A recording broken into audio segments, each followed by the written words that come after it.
and it was hard for me because this was this was new information that was being presented to me nearly 15 years into my practice, and maybe a little more, maybe 17, 18 years into my practice. So I couldn't imagine that I had never been exposed to this before.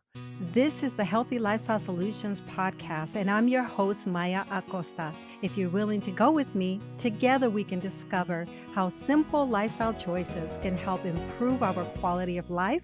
Let's get started. So welcome back, Dr. Riz. Thank you very much. It's good to be back. Tell us your story of how you learned about lifestyle medicine and the benefits of plant-based nutrition.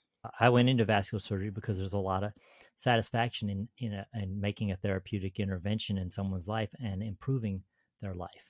But very interestingly, a few years back, I began to be exposed to the concept that this disease I treat, the one I treat the most, which is atherosclerosis, was a disease that didn't have to happen, that it was a preventable disease. And that was a concept that's not really well described in our vascular literature. It's not talked about.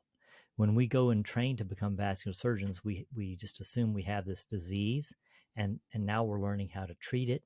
But in that curriculum, there isn't anything about, oh, this disease is preventable, and so therefore you could. And the reason that became so meaningful to me is because what I treat is horrible, horrible stuff. By the time someone gets to me, they are on the verge of losing their limbs, and they have life-threatening problems, and these are end-of-life issues. And they typically have multiple chronic diseases as well: diabetes and hypertension and hypercholesterolemia and obesity. Um, and so the overall health of the patients I treat is not good either. So again, getting back to this concept of, oh, this disease that I treat is actually preventable, that had a major impact on my psyche, my thought processes. When I started to realize that this was a preventable disease, I did more research and I did more reading, and I looked at the scientific literature and the evidence-based medicine, and I was actually quite blown away. And it was hard for me because this was this was new information that was being presented to me nearly 15 years into my practice, and maybe a little more, maybe 17, 18 years into my practice. So I couldn't imagine that I had never been exposed to this before. And it's, for me, it's some sort of kind of weird, crazy secret that exists out there, or something that people don't care to share or know about. But basically, it boils down to the fact that the risk factors that lead to atherosclerosis are largely lifestyle related. It's basically due to the choices we make in our lives. And so about, current estimates are that about 80% of the disease, the atherosclerosis that I treat, doesn't have to occur. And so that made me very interested in learning more about these lifestyle choices. I learned about the blue zones that exist around the world, and the characteristics of those people and how they live longer and healthier. And then that led me to the American College of Lifestyle Medicine, which has a very similar philosophy in looking at lifestyle related issues and how we can prevent disease and even treat disease through changing people's lifestyles.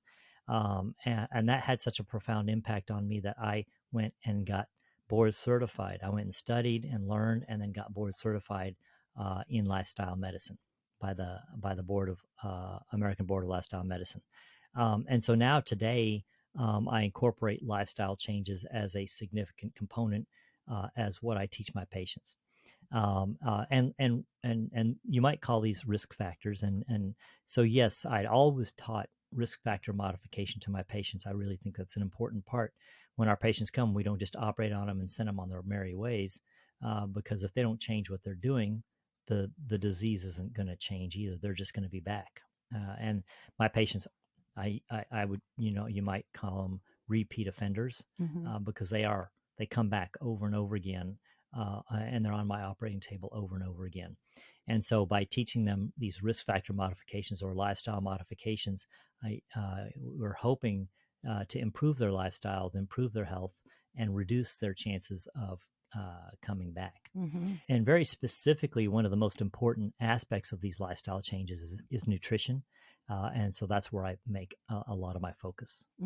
And, almost immediately after you learned all this information, people were inviting you to speak, whether it be at medical schools or at online summits or even here locally. And so you've been very active in sharing what you know. What would you say if we have doctors or specialists listening to this episode that are hearing this for the first time, people in the health professional field? Well, I mean, the first thing I would say is it's not our fault.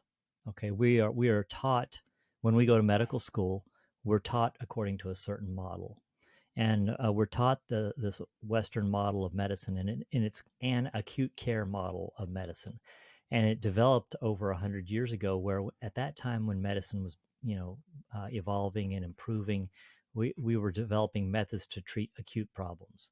It was injuries and acute illnesses. Mhm, And so when someone went to a doctor, a therapeutic intervention was given, and patients got better. mhm, And we might be talking about the flu or the cold or some sort of infection or an injury. mhm, So that's the acute care model of medicine, and it's effective. mhm, Uh, but if you fast forward decades through the last 100 years, our disease processes have changed.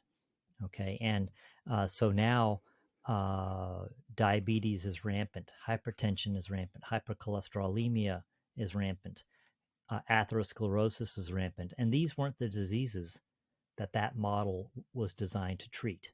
These are chronic diseases. These are diseases that develop over the course of a lifetime based on our lifestyle choices, and they've accelerated because of the nature of our society and how these very specifically the food choices that we make and what we put in our bodies that have now accelerated these processes. A lot of these diseases did not exist to this extent 50, 60, 70, 80 years ago. and, mhm, and so but the problem is that the model that we teach in healthcare hasn't changed. We still teach the acute care model. It's wait for a problem to occur and then we treat it. mhm, Okay, mhm, so we wait for hypertension to occur in someone, and then the doctor sees them and gives them a pill for hypertension. mhm, We wait for diabetes to occur, and then we give them a pill for diabetes or insulin mhm, for diabetes. And we wait for atherosclerosis to occur, and then we do a bypass on it. mm, Okay, and so we're applying that old standard mhm, to new disease processes that have existed. And so, what I think is to say it's not our fault in the mhm, sense that we weren't taught a different way of looking at this problem. And so, I think that but I do think that there are changes occurring, and recognition is starting to occur, and transition is happening. Um, and now we're looking at the idea of the thought that, well, let's look at a medical model where we try to prevent these diseases, mhm, and we can teach people lifestyle habits on how not to get hypertension and how not to get type 2 diabetes, and by not getting those things, you reduce your risk of getting atherosclerosis. mm, So, what I would encourage my colleagues in healthcare, no matter what branch of healthcare you're in, is to be open to this concept that we don't have to wait for somebody to get sick to treat them. We can try to teach them not to get sick. mm. Oh my gosh. That would be powerful. You mentioned earlier that you became board certified as a result of learning about the American College of Lifestyle Medicine. And I just want to share with our listeners that membership grew, how would you say, exponentially from, do you know the numbers? During the pandemic, I think we were at around 2,000 members. And do you know where we are today? Yeah, I think if I recall, when I became board certified back in 2019? 2019, Uh-huh. there was about 3,000 members. And at our last meeting that we went to just a few months ago, my understanding is there's close to 10,000 members. Oh my God. So I think there's a growing recognition Mhm. that there is a different and better way to approach disease in today's world. And people are jumping on board. And I think that more and more people will. It does stimulate their interest. And not only that, it's hard to refute. because it's all based in science. It's all based in evidence-based medicine. The science is very strong Mm-hmm. to show that you can easily reverse hypercholesterolemia through changes in your diet. Mm-hmm. You can reverse 50 to 80% of type 2 diabetes through changes in your diet. You can reverse hypertension through changes in your diet.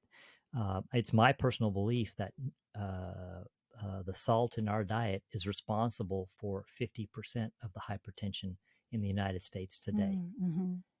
And so by making one simple change in your diet, you can markedly affect your hypertension. Yeah.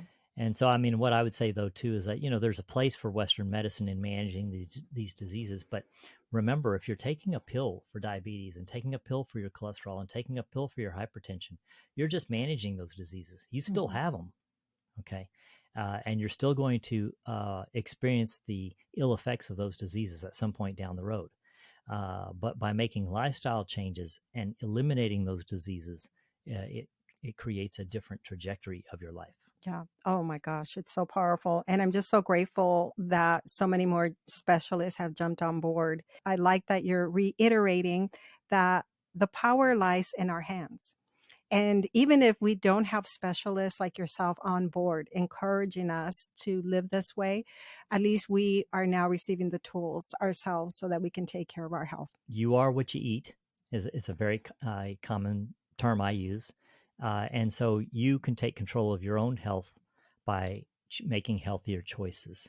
And Mm-hmm. you don't need a doctor for that, and you don't need a nutritionist for that. Mm-hmm. You can start those things today, and you don't need a doctor's approval or prescription to do those things. By making better food choices today, you can start to improve your health, and you don't need a doctor for that. That's right. That's right. If you're interested on getting on Dr. Riss's mailing list and you want to learn more, we do have a newsletter. I'll put a link so that you can join it. And then one more thing I want to add is just reminder for our listeners that you lead a monthly walk here in the Dallas area. We have a page for that. And you basically, every third Saturday of the month, you walk with a group. Anybody who wants to come, and you start with a 15-minute health topic, and then you lead people around the area. We walk at least 1 mile, but depending on the energy and the strength of the group, we can continue walking. And you're available to answer questions as well. Yep. Yeah. It's a nice, very easy 1 mile route. We don't jog it. We take a nice pace where we can walk and talk, and you can ask questions. And some people go around a second time. Some people go around a third time.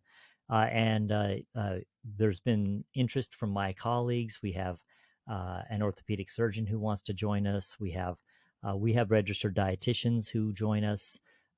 We have health coaches who join us. I've got an anesthesiologist who wants to join us. So Mhm. you not only have the opportunity to sit or walk and talk with me, but other people as well. That's right. All right, Dr. Riz, as always, thank you for joining us today. All right. See you next time. You've been listening to the Healthy Lifestyle Solutions podcast with your host, Maya Acosta. If you've enjoyed this podcast, do us a favor and share with one friend who can benefit from this episode. Feel free to leave an honest review as well at ratethispodcast.com/HLS. This helps us to spread our message. And as always, thank you for being a listener.